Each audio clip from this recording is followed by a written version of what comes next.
Hello ladies and gentlemen, and welcome back to another episode of MenaeroCraft, our Minecraft modded survival series. So before we get started today, I just wanted to give you guys a quick reminder, a little update about last episode. I asked you guys what magic mod out of the 4 major magic mods that we have installed did you want to begin with first, pretty much, since we got our mage tower built over there, and it's looking pretty darn wondrous. You guys also gave me some great suggestions for the top. I think what we're going to go with is like a big glass sphere on top with lights inside it. That one seemed popular.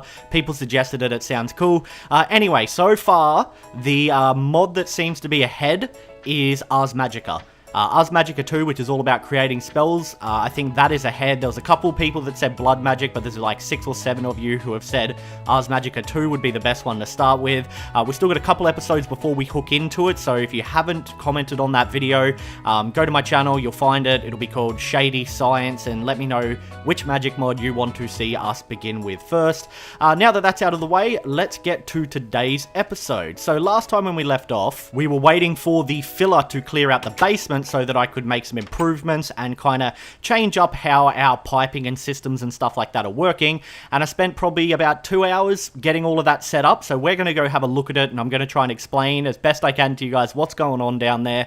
As you can see straight off the bat, there is new piping right here that I haven't hidden in the wall yet. You might have seen the ore going through. There we go. We have some in there. What's going on in here? Okay, that needs to be put into there. I need to sort this out because if these get stuck in there, I have to manually take them out because this will only smelt when there's 2. So I need to sort out a system there. But at the moment, this is all automatic. We have our ores going straight from our barrels into the system now. So let's head down to the basement. I'll show you how it's all working. And look at this, our glorious new basement setup. I think it looks cool down here. It's like, for some reason, it reminds me of Independence Day when they go to the underground bunker. I know it's like nothing like that, but that's a thought I just pops into my head immediately. Anyway, so I guess we'll start with this Tesseract over here. This is the one to our quarry. Much like before, the items are piping out, still going into our barrels and everything, with a few new additions and exceptions to the system. The one we just saw up top is this mechanism piping, and this is pulling the ore out of the barrels and putting it straight into our pulverizer and redstone furnace. As you can see, there's some aluminium going through, and this piping's really, really cool. Look, there's heaps going through at the moment. Fantastic. We're getting a good view here. So this piping's awesome because you can't really see it from down here, but at the top there where it connects to the inventory, you just whack it with a tool and you set it to pull mode, so it doesn't actually require like a redstone signal to pull items out. And so now our barrels are properly set up for filtering, and the reason they're going through the barrels still is because then if you get like, say, 3 MenaeroCulture copper and 2 MenaeroCraft copper go into the barrels, once they pass through, they'll both be turned into thermal expansion copper, and that way they can stack in the hopper. So copper hopper, that rhymes, I only just noticed. So yeah, that's that setup. And the other addition to this system is this pipe right here, this chest, and our trash can. Now, what I did to this pipe is I added a thing called a pneumatic servo, and that allows you to access this menu. And this menu allows you to filter items out.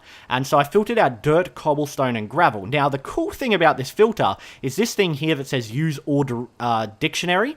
Is that dictionary? Yeah, that's dictionary. For some reason, I thought it was going to say directory. And what this actually does is any ore registered as cobblestone will be pulled through. So that means the other like 10 different types of cobblestone we have will actually get sucked out as well. So if I turn this off, we might see it come in. So yeah, Genesis cobblestone will get pulled out. Anything that's registered as cobblestone will be pulled out and go straight into this chest, and then like before, we are pumping it into the trash can to be deleted. Dirt, gravel, all of that, so it's not clogging up our system. I'll turn it back on, and there we go. That is getting sucked out and deleted. Fantastic. Now, the other stuff that we have over here is our liquid Tesseract, the one that is pumping our lava. I have the piping going along to that magmatic engine, just like before, powering our thermal expansion machines. This one is, of course, powering our applied energistic storage system up there. And this one is piping over here to another magmatic engine that I set up, and that goes into a laser, which we will go and have a look at in a little bit. That's a new piece of tech I had to set up because we needed it it for certain things that I'm doing down here. And the other addition to the basement is another ME interface. We still have the one up here, right there, and that one is where our quarry is piping into, and the ME interfaces basically allow you to pipe items in and out of your applied energistic storage system. We've got another one set up here with the ME cable connected to our system as well, and we're going to be utilizing this today because we're going to set up a really, really cool way of piping items out and accessing it all remotely, but we need to craft a few things before we do that. So let's head up here and I can show you what the laser is for and why I had to make it and how it's going to assist us. So this is the laser. As you can see, it's shooting a little beam out. It is running at max energy at the moment, and it is still very, very slow. So this assembly table makes chipsets, basically. I'll see if I can get rid of the any side system. Go away, there we go. So this makes chipsets. And chipsets are basically just redstone, and if you add gold, you get a golden one, or if you add diamonds, you get a diamond chipset. And we actually have 2 diamond chipsets in there at the moment. We have a gold chipset, and we're just waiting for another gold chipset to come through. This bar has to reach the top before it'll make it, and as you can see, it doesn't move very fast. It's running at max capacity, and it needs, what does it need here? Energy required, 400,000 or 40,000, and we've got 24,000, almost 25 in there. So it'll be done soon. That's pretty cool. And we need these chipsets to craft a few things that we're going to be playing with today. And what we're going to be crafting with them is some piping. Now, all those diamonds that I was really happy to have last episode as well are all gone because I had to make diamond transport pipe, and then with 1 diamond transport pipe, you turn it into basic logistic pipes, which is what we're going to be using. And these are really, really cool because you then turn these into better pipes that can do all kinds of fancy things to your systems. You can set up like request pipes, so I could click a request pipe and be like, type in, I want an iron ingot, and it'll send the iron ingot to that pipe for me. We're not going to set that up exactly. We're going to set up a remote access so we can access it anywhere. And to get started with that, while we're waiting for that golden chipset to go through, we need to make an ender chest and an ender pouch. Now, we should have the materials for all of this stuff. Ender chests, if you don't know what they are, they basically share inventories. So if you put down, say, 3 ender chests, all with the same colored wool on top, because you change the colors to change the configuration, if you access one of them, you access the inventory between all 3 of them. And this actually allows you to set up a really, really cool system with these logistic pipes, also using an ender pouch, because ender pouches are portable, and it's the same deal. If the ender pouch has the same color configuration as the chest, if I open the ender pouch, I access the inventory of the chest. So that's what we're going to be doing today. So I guess we just get started with the ender chest to begin with. So we need blaze rods, wool, obsidian, which we have a heap of because I went and poured water in our quarry, so we now have a ridiculous amount of obsidian. So blaze rods, ender pearl, wood, wool, and obsidian. Let's try and get all of this. So we'll look up wool. Okay, we'll just grab a stack out. Wood as well. We need more wood, it seems. We have some redwood there. I might grab these witchwood logs. I hope that we can use those. I can always go chop some trees down. We have blaze rods there. We need an ender pearl as well, so I'll grab those. And we need obsidian, so we'll grab a stack of obsidian. Now for the other piece, the ender pouch, let's see what we need. So ender and the ender pouch. We need wool as well, we need ender pearls as well, we need blaze powder, which we have, and we need leather. So it should all be in here. I've put most of our stuff in here. So here's leather. We need blaze powder, so there's blaze powder. Now, do we need more leather than that? It annoys me that this changes every time I search in there. We might need more leather than that. Nope, that's not what I... No, 3 exactly, perfect. We can cook zombie brains into leather, so it's not a big deal. We should have everything we need now to make these things, I hope. I hope witchwood just turns into planks. Yes, it does.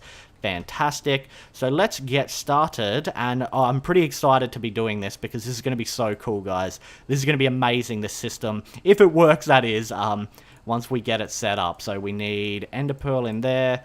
We need blaze rods on either side. We need wool. What else do we need? And we need obsidian. I think I might have gotten these back to front though, like that. We now have an ender chest, and then we'll make the ender pouch and we can have a look at how it all works. So we need the wool down the bottom.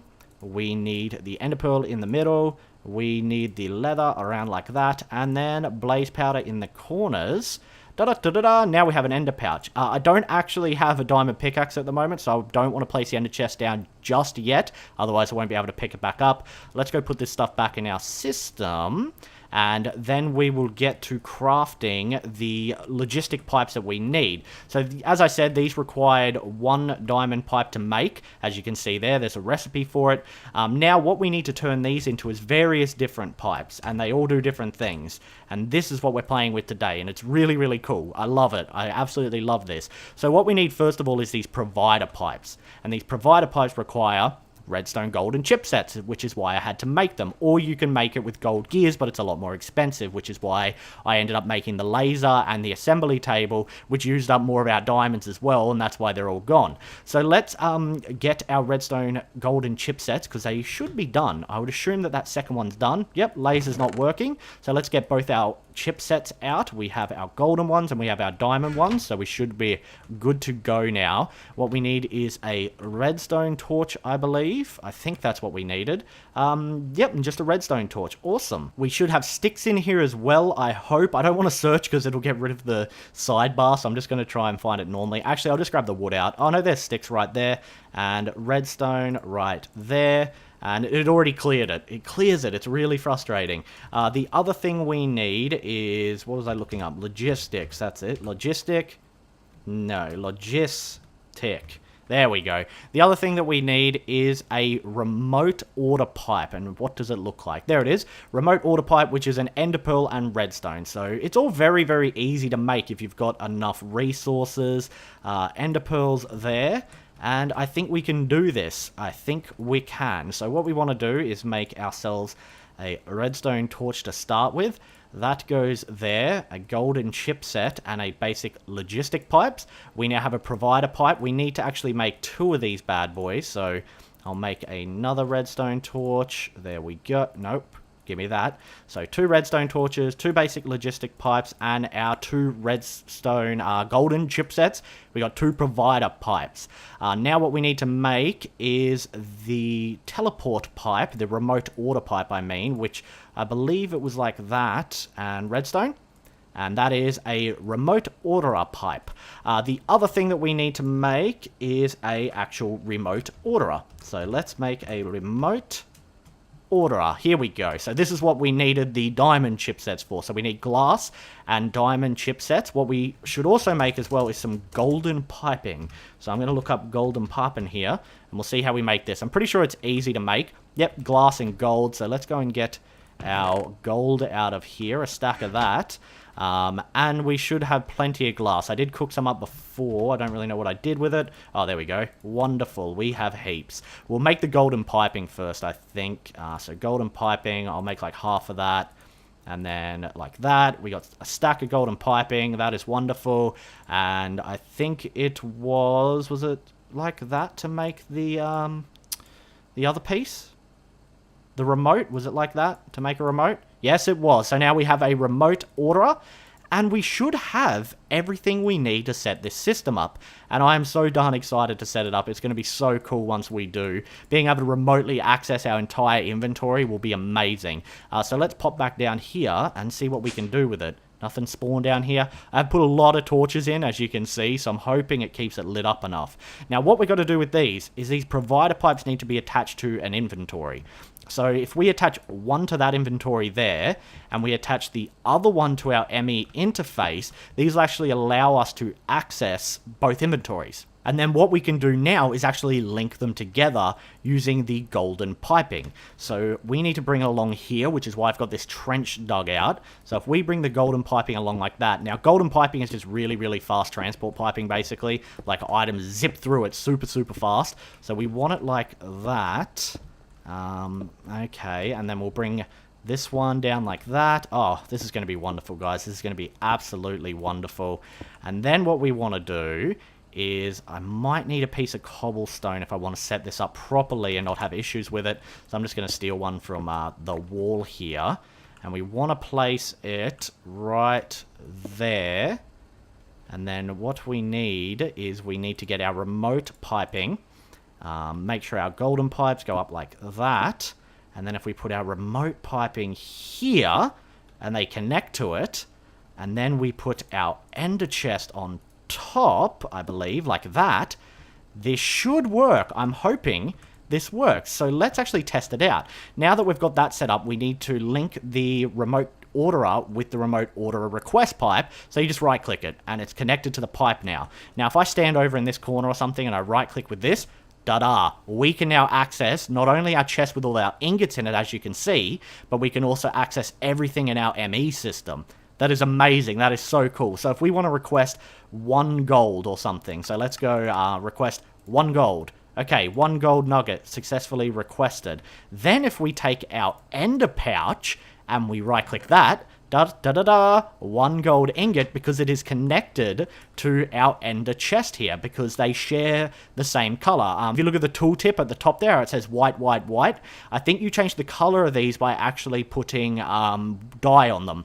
And you can do the same for your ender pouch. And our ender pouch, as you can see there, is configured white, white, white as well, which means it's linked to that ender chest. So yeah, we can now access our entire inventory from anywhere. How cool is that? And we can order items with this from anywhere. So if we were like, okay, let's get a stack of lappies. Okay, stack of lappies ordered. Oh, I need those to craft something. Oh, there they are. Lapis lazulis in our ender pouch. It is so amazing. That is such a cool system. And I really love the fact that you can see like the chest open over there when I open the pouch as well. That is so darn cool. So yeah, now we have remote access. So we can be over in our mage tower.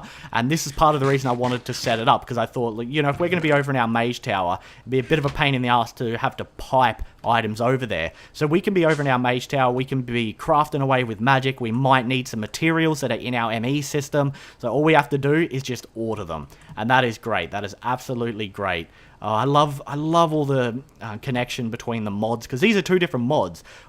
This is the logistics mod. I believe that's what this one's called. It's just the logistical pipes. I think that's what it is. And this, of course, is applied energistics. So they're not even the same mod, but they're designed to work together. And I friggin' love it.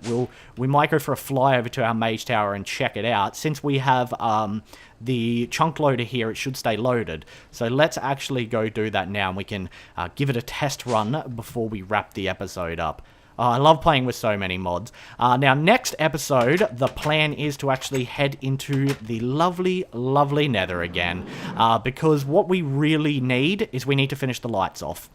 And I want to go and collect a whole bunch of glowstone from the nether. The other thing that I want to go and hunt for is actually cobalt and ardite, which will allow us to make manulin, and manulin is like the best material for making tools in the Tinker's Construct Forge. So I really want to get some manulin tools made. Once we make the manulin tools, we're going to go for a dungeon crawl in that gigantic roguelike dungeon and slay some skeletons and then try and set up a skeleton spawner. So that's kind of the plan over the next few episodes before we start with magic, is to go to the nether, find a bunch of materials including glowstone, go and do that big dungeon, kill a skeleton with our shadow blade, make a skeleton spawner so that we can get an endless amount of bone meal and white dye coming in so that we can finish off the lights in our Institute of Science down there. And then once we've completed all of that, we can move on to beginning to play with the magical dark arts. Well, I don't know if Ars Magic is really dark arts, but it's going to be cool. It's going to be so cool. So let's right-click this, and da-da, we have access to everything. So,